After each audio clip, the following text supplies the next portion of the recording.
careful what I say. Sure. Say whatever you want. I'll tell you what a crowd. Is it the onion rings or is it the political atmosphere? Somehow, I don't think that whoever planned the menu had read my book on quit digging your grave with a knife and fork. Is that right? So eat up, enjoy, and get the book later, not today. I want to say thanks to everybody for coming out here. What a pleasure to see this many people, because when we had the straw poll here a few months ago, we didn't pay anybody's ticket or anything. We just showed up, and folks in Spartanburg voted for me, and we won the Spartanburg straw poll, and it had a big impact.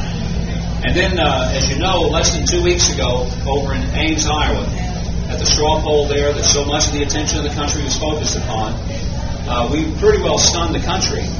And even though being outspent 100 to 1, we were spending in some cases a dime for other people's $100 bills. It was quite an amazing difference. We ended up coming in a strong second and besting so many of the candidates. We didn't rent buses and haul people in. We didn't have radio and television paid ads. In fact, the only television that week about me was a special interest group out of Washington, probably financed by one of the other campaigns. And they ran $85,000 worth of attack ads against me. Those of you who have a few extra onion rings, you see these hungry-looking people standing against the wall, just toss them on there. Keep them happy, because I don't want to lose them either. But let me tell you why I think it's happening. Because I've been asked a lot in the last couple of weeks, what do you think the reason is for the momentum? What happened in Iowa? And frankly, we sensed the momentum growing in that last week as the days drew near to the straw poll on the campus of Iowa State. And as I told people, what I sensed was happening, it wasn't about me.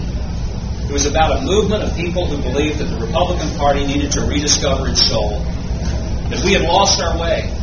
This is a great country. Let's quit selling ourselves short. Let's quit acting like that somehow we've got to be dependent upon somebody else, because a country, in order to be free, has got to first feed itself. That's why our agriculture, commodities, and our agricultural economy is critical for our survival. Secondly, a country's got to fuel itself. If we can't supply our own energy needs, and we have to always be held hostage by somebody else's ability to make sure that we can turn on the lights and run our vehicles, we're only as free as they let us.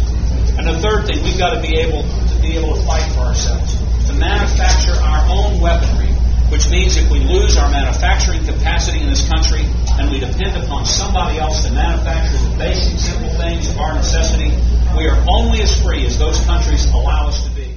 And quite frankly,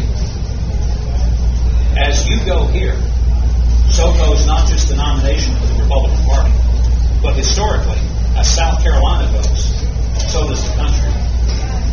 And as you pick a president, you picked it for the country. Obviously, I'd like to think you folks are pretty smart. And you picked me, so they picked me too.